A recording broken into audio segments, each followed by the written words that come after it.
Welcome to the Soul Forge, a place of silent mystery, quiet contemplation, and outright mayhem.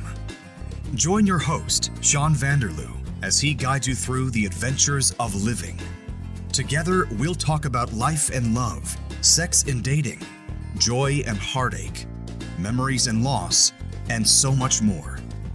Don't worry, it's not nearly as pretentious as it sounds. Get ready for life, the universe, and everything on the Soul Forge.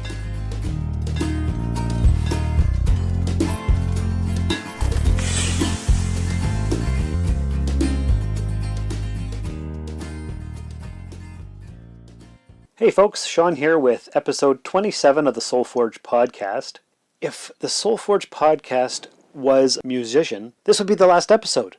You know, the 27 Club. Jimi Hendrix, Janis Joplin, Jim Morrison, Kurt Cobain, Amy Winehouse, and the rest all died at the age of 27. But luckily for you, the Soul Forge podcast is not a drug-addicted musician.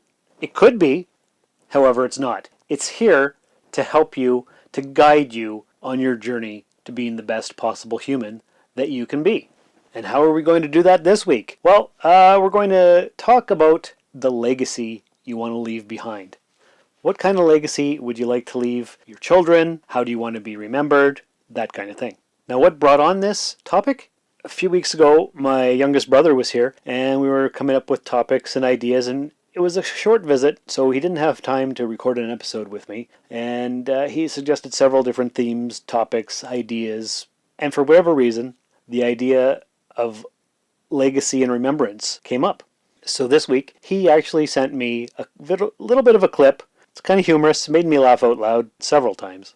So as you'll hear from this clip, my brother's kind of a funny character. You may remember him actually from episode, I think it was 13, The Brothers Road Trip. He didn't actually talk that much. It was mostly my middle brother, Curtis. So without any further ado, here is my brother's clip. Hope you enjoy it. What are you? I'm Batman. I want you to tell all your friends about me. Hey there, this is Sean's youngest brother Robin. You may remember me from the Robin Road Report on the Rusted Robot podcast. That Batman guy who ran for mayor of Sault Ste. Marie. Maybe it's DC Wild, SAW's final heavyweight champion. Or maybe you listen to the Space Jam podcast that I co-host. Probably not. In either event, we have come to discuss legacy. And what will you leave behind after your exit from this life? What drives you? What motivates you? How do you want to be remembered? Our time here is short, comparably speaking. So with that said, what do you want your legacy to be? For me, I always felt destined to be a household name. Wasn't made for the 9-to-5 life. Yet, I still haven't broken through the glass ceiling, and that is something that drives me to achieve my ultimate goal of being something bigger than I can dream of. It's not easy, of course, and it can be frustrating, exhausting, and soul-crushing for when something you dream about, it doesn't materialize. But it isn't left up to the universe to decide. It rests on you and in your soul. So, go get 'em, Tiger. And Robin, thank you for that wonderful clip. Very humorous. Congratulations on your upcoming 100th episode of Space Jam podcast, which I do hope to be a part of. Folks, that should be coming out I think they just did 97 last weekend, so within the next 3 weeks they're going to do their 100th episode. You should all listen to them. I believe they are spacejam.podbean.com, but I might be wrong. So check out the Space Jam podcast. So legacies, how we want to be remembered. I've often thought of this. It's something that's been on my mind a lot. Part of the reason why I would love to have immortality so I can continue to make an impact on the world. And what are things that I have done to leave a lasting legacy? Well, when I was younger, I wanted to be rich and famous. And then as time went on, I just wanted to be rich. And other times in my life, I just wanted to be famous. Now I would settle for just having enough money and being happy. Happiness is where it's at, contentment, love, all that good stuff. But getting back to the whole fame thing, that's really what I wanted. I wanted to be a famous author. I wanted to be a rock star. After university, I thought what I might do is go teach English overseas in China or somewhere, save up all my money, and then come back, move to Hollywood, and try to be an actor, go to as many auditions as I could until the money ran out, and then come back to Canada or whatever. Whatever reason, I didn't do it, didn't happen, but that was always a thought in the back of my mind when I was going through university. Because if you think about it, who are the famous people of history? Who's really left a legacy? Well, if you think about it, who do we know about as a culture?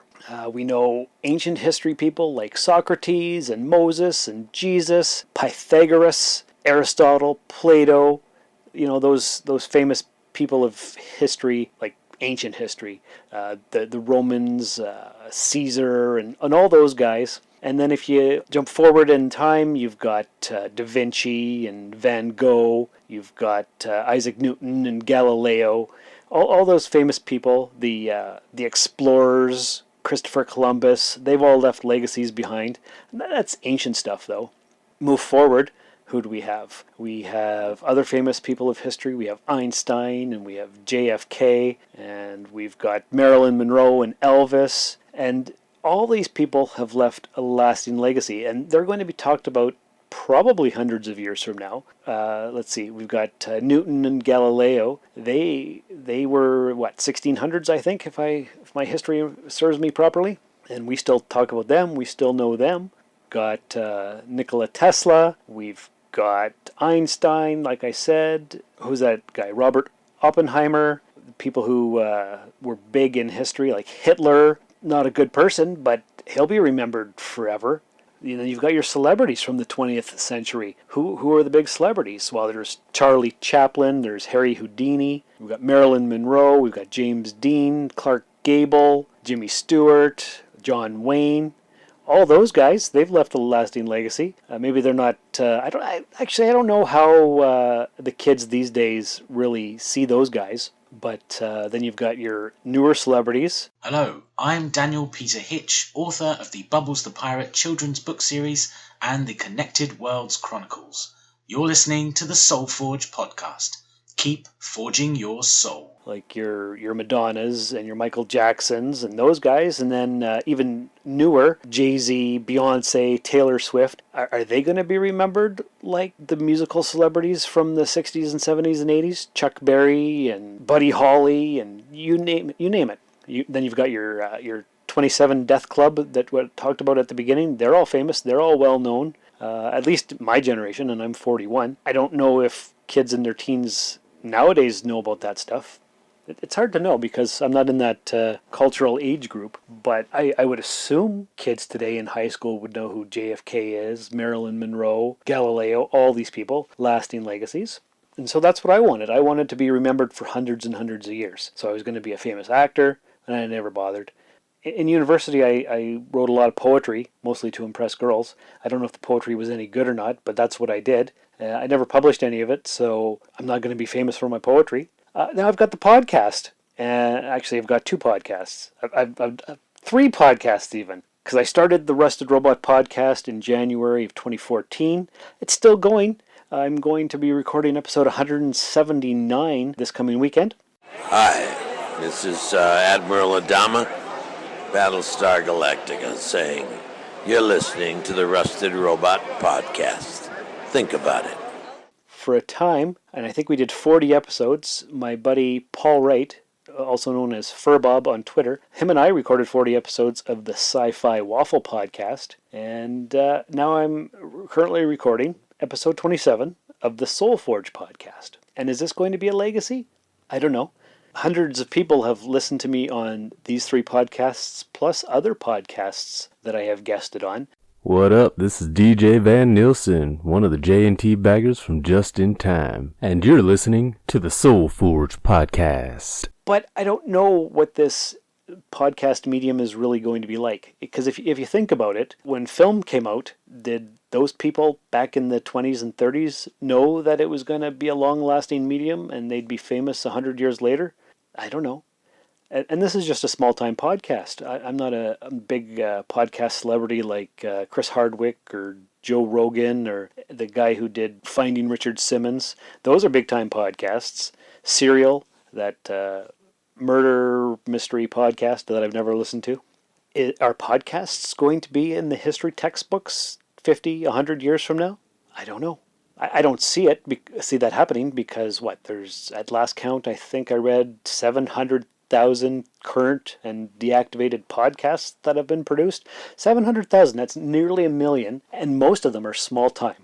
It's fairly common to only have 10 or 15 listeners for the vast majority of podcasts. And then there's the big time guys who get like 1 million hits per episode. That's a lot, but is that even going to be in the textbooks? Social media. That's crazy stuff. I don't know what's going to happen. So probably the best way to carry on my legacy, at least for the next 50 years or 100 years, is my family. I've got my son Bishop, and if he has kids, then great. And that'll carry on my legacy. They might not remember me. I don't know who my great-great-great-grandfather was. No idea. I'm sure I could look it up in some genealogy thing or whatnot, but I just couldn't tell you who it was. I know who my grandfather was. I didn't know his dad. So will my great-great-great-grandkids know that their great-great-great-grandfather Sean did a bunch of podcasts in the mid-20-teens? No idea. Who could say? Is this podcast going to become a big-time celebrity-driven podcast? Is everybody going to know me? Am I going to get 20,000 downloads per episode? Probably not. It's possible. It could happen. I could become famous. You never know. But that's the legacy that we leave behind. And speaking of that, this is only episode 27. I've done maybe, 4 or 5 months worth of podcasts here. But a big thing that I often think about actually is time travel, or not even time travel per se, but just when people discover your podcast years later. I discovered podcasting in 2012, I think it was. And one of the ones that I listened to actually started in 2005. So I went back and listened to all their back catalog stuff. And it was kind of like reverse time travel. They would talk about current events at the time, but for me, that was 5, 6, 7 years ago. So it was kind of like traveling back in time and revisiting that specific incident or whatever it was that they were talking about. So here, I think what I want to do from now on is do shout-outs to imaginary people discovering the podcast in the future. So, Sally, 2027, thanks for downloading the podcast today and listening. I hope you are getting a lot of value and enjoyment out of this episode. And Carlos, in 2019. Put that purchase down. You don't need it. Michelin, 2029, thanks for coming by, and thanks for that awesome iTunes review. It really means a lot. So there you go. That's the legacy. Am I going to keep doing the SoulForge podcast for another 10, 15, 20 years? It's possible. I don't know. Can't see the future. I think that'd be great. Earlier in the episode here, I mentioned my good buddy Paul Wright, or Furbob, and the Sci-Fi Waffle podcast that we did. Well, last week we had a conversation on Skype, because after we stopped doing the podcast together, every 2 weeks we still often have a Skype chat and talk about things. But it had been a few months since we'd had one, and so last week we finally had an opportunity to get together and have a chat. And he gave me some awesome feedback on the SoulForge podcast. Actually, it was a long conversation, but I'm going to take a clip out of that conversation, which I recorded, and I'm going to play it here in the podcast. And it's just mostly a clip about him talking about how he views the SoulForge. And that's kind of like a legacy, how other people see the work that you're producing. So without further ado, here is the chat that I had with my buddy Paul. Accessing library computer data. So you've caught all the episodes of SoulForge? Yes, I have. Yeah, listened to them all now, yeah. What is your overall impression of the thing? It's first of all, it started off very much sort of listening to. Well, it was interesting to listening to your history and you know, basically I found out stuff obviously I didn't know about you, which is good. Obviously stuff that you may not have spoken to me over these conversations. So that was interesting. But I thought it was a bit sort of almost a cry for help at the start, because it was sort of this is me, this are my problems, help me type of thing. Oh. but as you've gone on, you've got obviously it works better when you have people with you, and as all podcasts do anyway. Yeah. So the interview with Bishop was really good. I like that. Oh, good. And it's a great idea to keep that for him for later. Yes. And say this is where you were. This was you before your voice broke, because that is hilarious. I recorded my boys. If you ever listen to one of the Pathfinder episodes, I used their voices in the Pathfinder episode, and I still play it now. And it's before their voices broke. It's hilarious. So that's always good fun to keep that. The obviously when you spoke to Trish, that was very good, because I think that session with her, I think she sorted you out then. She obviously knows you really well, obviously. Yeah. Oh yeah, for sure. Better than most. And has been through a hell of a lot with you, so therefore understands you. And the fact that you're still, and I put this in the note, didn't I? The fact that you're still good friends after going through all of that, yes. and can still talk to each other, and maybe even laugh and joke about some of the things that you did, is so important. I mean, that's great to hear that you haven't split up and gone really catty and nasty about it, and to the point where Bishop then starts to really suffer for it. Right. And I think for his sake, that is going to be such a good relationship between you two. That obviously has to be what it is. So I was really quite, I don't want to use the word emotional, but I was really pleased. It really pleased me that you would, that relationship was there for you and her, obviously, but for you, because it's great for Bishop, and it's good for you going forward. It's good for her going forward. You're not bitter, you're not twisted, and you've come out of it really well. So that was a really good episode. Just listening to the two of you talk and talk about serious subjects, not just having a laugh and a joke and saying, "Oh, yeah, remember this, remember that." Talking about obviously, your son and losing him and all that, which was an amazing thing to talk about on a podcast. When you said yourself that it took you a long time just to mention his name. Oh, it did. So yeah, I think that whole podcast really was a cracking one. It really was a good one. The one with the brothers road trip was hilarious. That should be more of them every now and again. Because you say things to your brothers that you wouldn't say to anybody else, and just if you have a few drinks as well, then they get even better. Oh, for sure. Some of the questions there. Robin was. I just got the impression he was just sat in the corner, contemplating life, and then would sit up and throw in an idea every now and again, and then just carry on thinking about whatever he was thinking about. That's pretty much it. Yeah, it's sort of, that was the impression I got, whether it was like that. Yeah. But yeah, there's been some really good ones more recently. I think you're getting into the stride of it now. Yeah, it took me a while to get the flow. Yeah, I'm still amazed that you come up with any ideas for it, because it's not easy. It can't be. It can't be, because there's so much you can say. And I think about it all week. And what topic am I going to choose? How much do I actually want to reveal about myself? But yeah, that's right. I mean, and the fact that this is going to sound really bad, but the fact that there's only a few people listening to this makes it easier to say stuff that you wouldn't normally say, because nobody's going to listen to it. But it's very, what's the word I'm looking for? It's great to get it off your chest and to talk about it, even if it's just to a microphone. Just to saying the words out loud can really help with any of the problems or issues that you've got. Saying it is half the battle. Once you've said it and got it out there, if somebody else has had the same problem or has had an issue that they reply to you, then that's great. Suddenly you think, oh, somebody else out there who has done the same thing or has felt the same way or whatever. So yeah, even if you just think that you are talking to a microphone, and it helps get it off your chest and get it out into the open, even if there's nobody listening to it. You've said it. That's part of the whole thing. Yeah, exactly. Yeah. I'm almost thinking I need a co-host for it.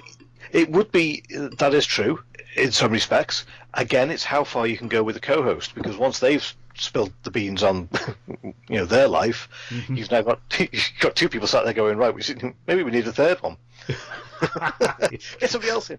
What you do need is yes, it would be good to have a second person, because then you could talk and get a reply straight away and run through the issues and try and work something out and see if there is any answers to the questions you have. Exactly. But also you need a guest to come on and talk about their problems and their issues. Well, that's why on 14 I had Heather.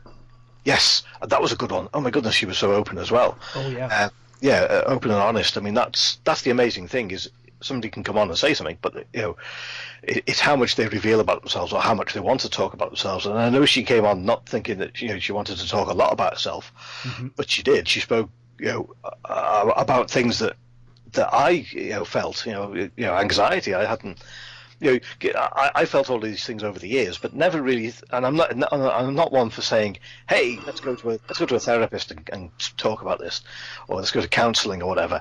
That's not me. Yeah. But then suddenly somebody says, "Well, actually, there's a name for what you're feeling. It's called anxiety, and everybody has that." And oh my goodness, wow, yes, okay, now I know what it is. I can look at it in a different way. And it was amazing. What she said really rang true about the way I feel. I do get anxious about things, and I don't like. My youngest son's the same now. He's not very social. He doesn't like going out and talking to people. I'm still the same way. As odd as that might sound, having done podcasts for a couple of years, I'm on a one-to-one basis. I find it very hard to talk to somebody I don't know at a party. Oh, me too. I can't do it. But I could quite easily go onto a stage and do a play. I'd be scared as hell, but I could do that. I know I could do that. I could talk in front of 100 people.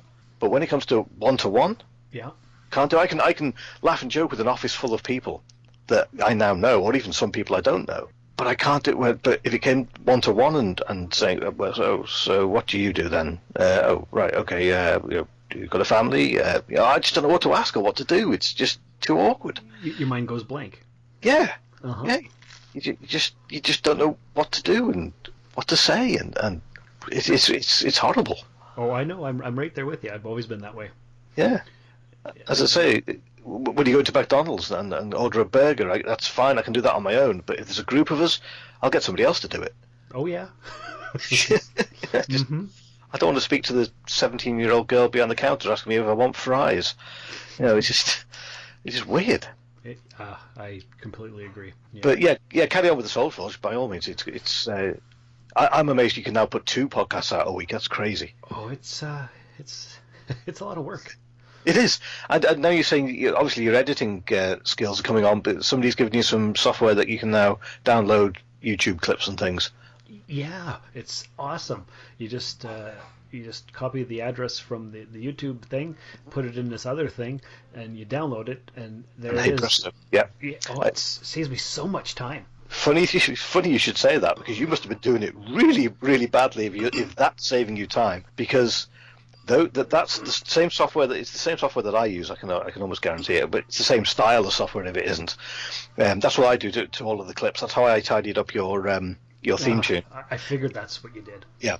The trouble is, it takes so bloody long to download it and then edit it and put it in and make it volume go up slowly and come down slowly. And that's what did my head in, is that the editing side of it. I love it to bits, but it would take so long because I would take so much care over it and trying to get everything just right, get the volumes right and everything. Yeah, because what I was doing was finding them on YouTube on my phone, holding the phone up to the microphone on the iPad and hitting record, and then saving it to the Dropbox, downloading it to the computer, and all this stuff. And now it's just seconds. Yeah, that's right. How was the volume on the Bishop episode? Oh, it was fine. I didn't notice any problems. Why was there an issue? Because I recorded them on my phone because I just got the iPhone 7 and I brought my microphone, and I forgot that the iPhone 7 doesn't have an iPhone head jack. It has the thing, so I just had the raw microphone, and it sounded really crappy. But I did some leveling and normalizing, and I guess it was okay. So I found it okay. No, I heard everything you said. It was fine. Okay, good. And what do you think of the episode length? Yeah, no, it's fine. It depends on the subject matter. When you had Trish and when you had Heather, you wanted to listen to more of that. Okay. So that length was a little bit longer, wasn't it? So that was fine. If you haven't got much to say, then by all means keep it down to 23 minutes. But better to say the quality stuff that you want to say and not just drag it on for an extra 20 minutes to try and make it the right length. Right. Okay. Good. Yeah. Or don't go cutting out a load of good stuff. Thinking you want it shorter. Vary it to what you to the stuff the stuff that you have in it. Yeah. The subject. That's what I've been doing. I find when I have somebody else, it goes longer, of course. Of course it will. And when it's me, it's 15 to 20 minutes usually. Yes, probably best to keep it that way because, like I say, on your own, you will go through what you want to say quicker anyway because you haven't got that second person interacting with you. Yeah. So they naturally will be shorter anyway. And once you've said what you want to say, that's pretty much it.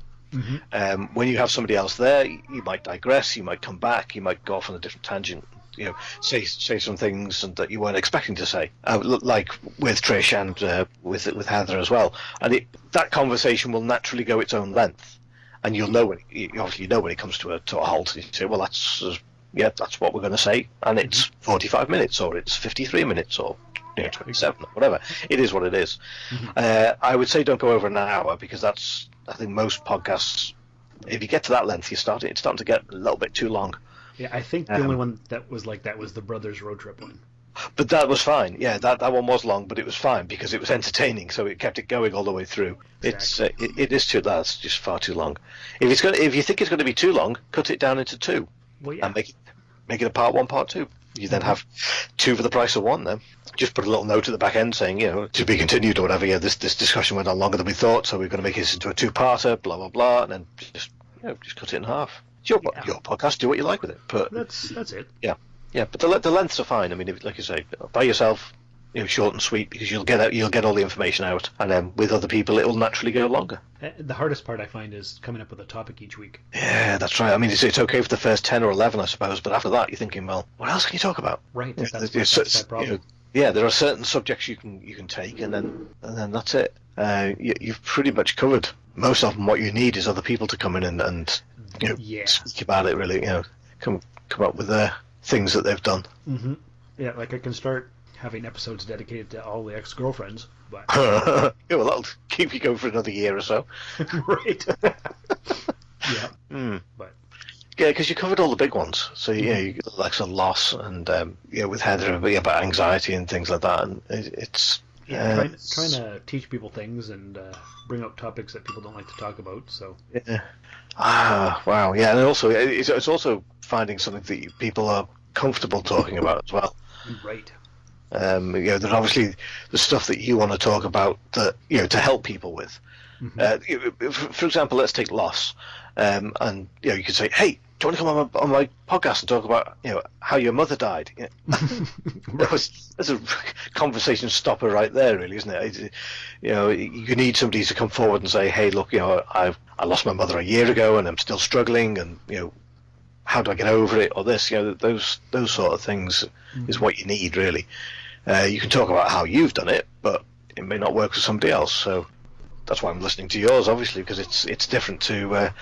It's got more content for a start. It's not just Star Trek. There's only so much you can. I spoke about Star Trek for 2 years. I can't think of anything more to say, and it's still the same thing. Mm-hmm. I have no interest in Discovery, so that's me out. It's. Like I say, there's far more interesting podcasts out there talking about stuff that I like Marvel and stuff like that, like you guys do. So, so that's why. I mean, I get most of my information about what's coming up, what's happening in the Marvel universe or in the film universe through what you and Josh are saying. So, good, because that's I try to have it as expansive as I can, not just narrow focused. Yeah, and it's good with oh my goodness, I've forgotten his name. Who's the other guy? Shane, yes, he was on the other day. He was talking about a lot of the comics and things, and how the characters in the comics are obviously different to what you see on the film, and he was compare and contrast really about what. Mm-hmm. That was great because I don't read any of the comics, so it's good to see what. Neither. Yeah, that's right. I'd like to, but I just haven't got the time or the money. It's good to listen to get the background on the comics stuff as well. Yeah, no, it's all good. Transfer of data is complete. Some really nice words. Thank you, Paul. You're a great friend. One day I can't wait to get over to the UK and actually meet you for real. That's going to be awesome. So, my apprentices, what kind of legacy do you wish to leave behind? Send me a tweet. Send me an email. Write on the Facebook page. Whatever you'd like to do. What kind of legacy are you looking forward to leaving behind? What are you afraid of? What do you want to be remembered for? That kind of thing. Just let me know. Let us know. Let your fellow forgers listen in. Now, as you've noticed throughout the podcast, here and there, we've heard from various other people. What I've been doing lately is reaching out to a lot of the other podcasters. I've been sending bumpers. They've been sending bumpers to me. Trying to build a community, get the word out about the Soul Forge, get the word out about their shows. The podcast community is tight-knit in a lot of ways, and reaching out to fellow podcasters is a great way to make connections. And that's a legacy in its own way. So I guess we'll just see what happens with that. And maybe you want to check out their podcasts. Maybe their listeners will check out this one. Maybe maybe it'll just be a podcast world one day. The Connected Worlds Chronicles. We don't know. But anyway, that's for the future to figure out. Right now, I'm going to say goodbye. Thank you for stopping in. Hope you warmed your hands on the fire of the Forge. If you would, please leave a 5-star review in the iTunes store and share the links for the episode with your friends and your family. Let's really get the word out about the Soul Forge. Let's help me leave the legacy. See what I did there? I turned it all around and brought it back. Anyway, I digress. Once again, thanks for being here. Have a great day, evening, afternoon, whatever time you're listening to this in 2037. And remember, work hard, dream big, stay humble. This has been another episode of the Soul Forge Podcast with Sean Vanderloo. If you'd like to contact the show, email us at soulforgepodcast@gmail.com. We are SoulForgePod on Twitter. You can follow Sean on Twitter and Instagram at Darth Vaderloo. Please rate and review us in Apple Podcasts or the podcatcher of your choice. To support the show for as little as $1 a month, visit patreon.com/Darth Vaderloo. Thanks for visiting the Forge. We will see you for the next episode. This has been a Valley of Vanderloo podcast production, all rights reserved. This transmission ends now.